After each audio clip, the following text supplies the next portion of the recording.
Stunt Dogs, which was all these guys that were stunt drivers. It's kind of like one of those Wacky Racers. Remember that show? I do. When you were a kid, Wacky Racers? Oh, yeah. It was like Very all those similar to celebrity that. cartoon characters racing against each other, right? And I did 3 voices in that, and I directed. Wow. And one was like, he's kind of it sounded like a bit of a Eddie Murphy type, And then the other guy, he was very much like a Tubby Do-Right sounding kind of character. And the other character sounded like Flip Wilson's Geraldine, and she sounded like this, and she had a crush on this guy. His name's Crash. They wanted a sound that sounded like a cross between a chainsaw and a woman. How do they come up with that? This is what I want.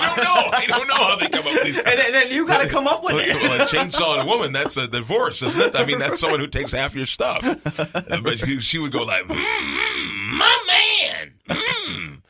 I love you, Crash. You my man. That's what. Love it. It was so much fun. Nice. It's Greg Morton. Definitely check him out online at gregmorton.com. But he's live at Visani's this weekend, 629-9191. Tickets still available for the second show tomorrow. Sold out tonight. Yeah. We're going to take our final break and come back and wrap things up on 1070 The Zone, where Charlotte County comes to play. Where Charlotte...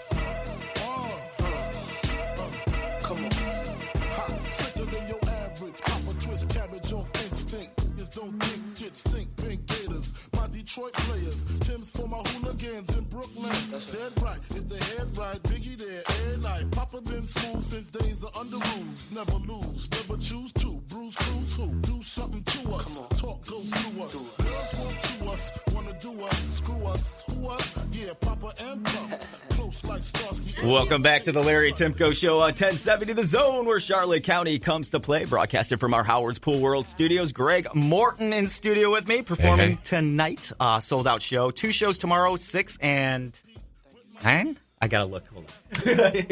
I had it in front of me. Okay, here it is. Tomorrow he's on at 6 and 9:30. The 9:30 show, there are still tickets available. 941-629-9191 or log on to Visani.net. The man of many voices. Do you know how many voices you actually do? I don't, and a lot of people have asked me that, and because what happens is I try to I didn't want that to become the main focus of my show. So I wanted it to have a real mixed bag so I could do a lot of different things. I didn't want to be known as the impressionist, but here I am. But I feel like if there's anything I need to learn, I'll do it. I'll practice it, and I'll figure it out. Well, unless it's in my range. It's a lot like singing, Yeah. Let me just say, as someone who's seen this man on stage perform, go get tickets for that second show because it's well worth it. I've seen Greg perform live in person about a half a dozen times, but Wednesday night I saw something that's never happened before. What's that? Somebody would not undress you. Oh yeah! Don't give away the show. I don't want to give it away. Don't give away. But I never saw that before because it doesn't happen. I know it never happens. I've had it happen 1 or 2 other times. But I really thought this guy was going to get killed after the show and going to get jumped in the park, and they hated this dude because he was being ridiculous. Yeah, he was being silly. I've never seen anybody get angry. He's a grown man. Like I can understand that if. You're an 8-year-old boy, but if you're a grown man, exactly. He's retired for crying out loud. Nothing's going to happen. I was going to say here in Port Charlotte, right? Honestly, how did I know? You know who I thought that was when he got on stage? No, who did you? I thought it was Captain Sully. He looked just like him. I was like, oh my God, he's not Captain Sully. That's what I should have said. I should have said to them, if you can land a plane in the Hudson, you can take my dress off. I don't want to give any more away about that show. Well, it's your fault. You brought it up. I'm not going to bring up any more about the show. What did you bring it up for? Go see him. I promise you will have such a great time. I promise. That was my whole point. Go see this man. Yes. It's an improv bit, and that's what I like to do. I improv, and when I first started out, it was cool. Like in English class, we had this instructor in college who was very into improv. So he took us as a class to go see Second City. Oh, my God. Then, get this, he had Martin Short come to our class to teach an improv workshop. What? Yeah. In Chicago? Or in New York? In Toronto. Oh, in Toronto. Oh, yeah. Wow. Yeah. Wow. No. Yeah, because Martin Short, he's from the Toronto branch of the Second City. Yeah. Well, I remember what is it? Oh my God, Canadian television with John Candy and Rick Moranis. They all started in that. And that was like the Canadian Saturday Night Live. Here's some other weird connections. When I was in college, the same instructor, he was my English instructor, he took us to my first comedy show, live comedy show. Who was the first comedian? One of the first comedians I saw on the show. What year was this? Take a guess. Mitch Hedberg. No, it was in the, let me tell you, I'll give you a good 1980, maybe earlier. 1980? Was it Howie Mandel? Yes, it was. Was it Howie Mandel? It was Howie Mandel. Fits Like a Glove? Was it that tour? No. Okay. No. I was going to say that was before that. He wasn't even famous yet. Oh, wow. I thought Fits Like a Glove came out in like 86, didn't it? It was later? Maybe like mid-80s. Okay, Oh, no, shortly after that. Yeah, he did become famous. Yeah. He went to Los Angeles and... well, he was on a TV show. What was Seen Elsewhere or something like that? Yeah. Yeah, but what really put him over the top was Comic Relief, right? With Billy Crystal and Whoopi Goldberg. Yeah. Robin Williams. Wow. Yeah, a lot of people saw that. Yeah. Well, that was back in the day when you have one TV appearance and you would be famous. Like, exactly. Because everybody saw it. Talk about coming full circle. I mean, first show you ever saw Howie Mandel, and now he's judging you. That's messed up. That's coming full circle, though, pretty much. Yeah. Wow. It's very cool, man. It's very cool. Yeah, I bet you run into all kinds of, because you've been, like you said, you've been doing this such a long time. You probably run into all kinds of comedians in... Let me think. Well, I was just at Brad Garrett's. Yeah. That was last week in Las Vegas. He's a great guy. Really nice. And his club is just gorgeous. That's right. I heard about that. If you ever get a chance, check it out. Yeah, I've heard a lot of good things room. about that.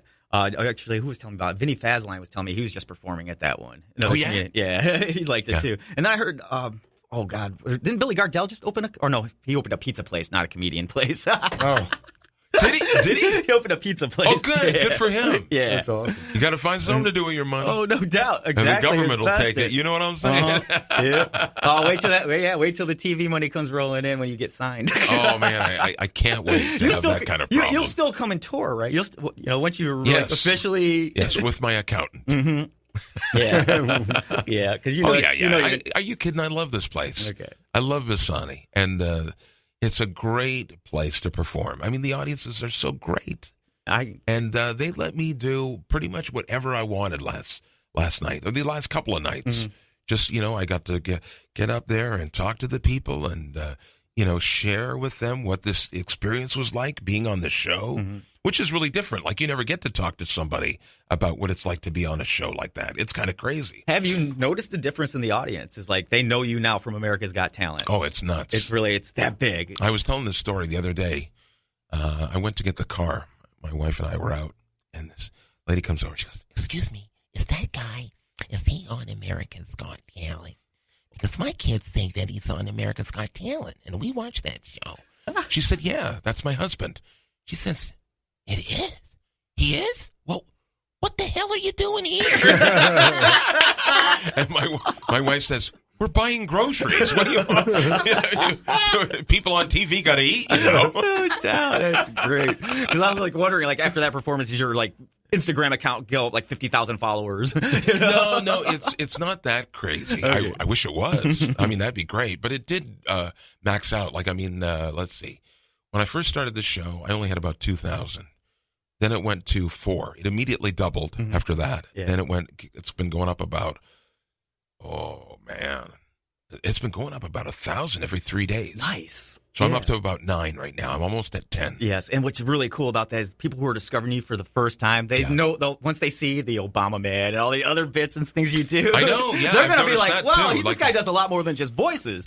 Well, that's what I'm trying to tell. Yeah. That's what 9,900 right now. I've got what? 9,930. You're kidding me. All right, over 9,000. I mean, hold on, I got 4 more accounts, so I have 4 more accounts. That's 200 or 300 more than yesterday. That's fantastic. Wow. All right. That's amazing. Yeah. Good deal.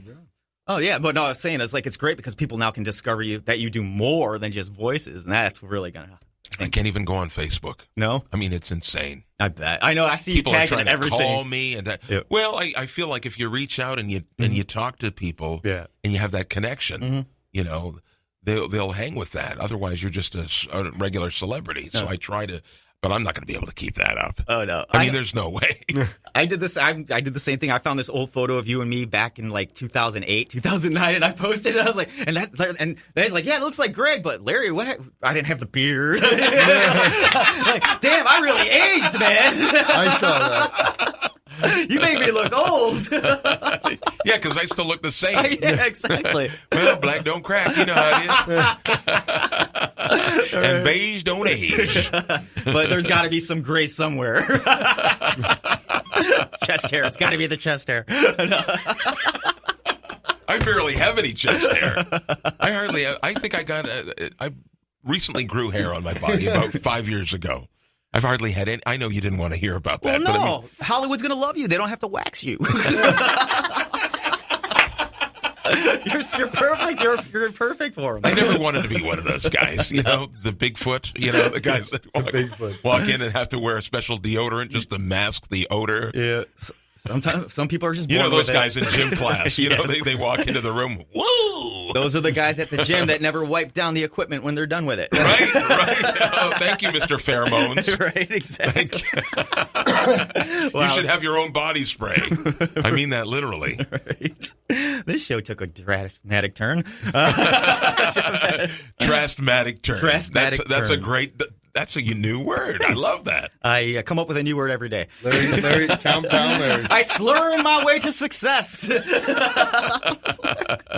That's great. But I want everybody to go check out Greg Morton's website because there's a lot of great stuff there. Not just voices, but the bits. The BP oil spill thing was great. People check that out. The Obama Man, which we brought up a couple times already. Yeah. And I know you don't have time to work on anything new because you're busy right now. Yeah. But we're looking forward to it. Yeah. Thanks a lot, guys. We're wishing you a lot of luck. America's Got Talent. All right. Yeah. We still got a couple minutes left. Do you want to ask any more questions? Or are you guys good? I had a question earlier, but he kind of already told us how many years he's been doing it. Oh. Yeah. I was going to ask that. What was your favorite cartoon growing up? Oh, well, it was Bugs Bunny. Was it? Yeah, all the Bugs Bunny cartoons. Nice. Elmer Fudd, the whole nine? Daffy Duck for me. Duck. All right. My favorite. Absolute favorite. I just like his cantankerous attitude. Hey, what's going on? What happened to season duck season? What happened to season fire? Remember that? I do. Love that cartoon. I mean that Duck Amuck. Yeah. It's one of my favorite. The one where where he's walking along and Bugs Bunny is drawing different things like holes for him to fall in, changing his body and hey, give me a close-up. Well, it's crazy to me because you see like big time actors going into animation and Pixar movies. That's when everything changed. Yeah, it's I was just gonna say, what were your feelings about like one of the movies that I was just like wowed about when I was younger was Who Framed Roger Rabbit. What did you think? Hey, Jessica. I was told that was the hardest movie to ever make. Yeah, that's it. Yeah, but like doing like you see like I don't know like Ben Stiller or not.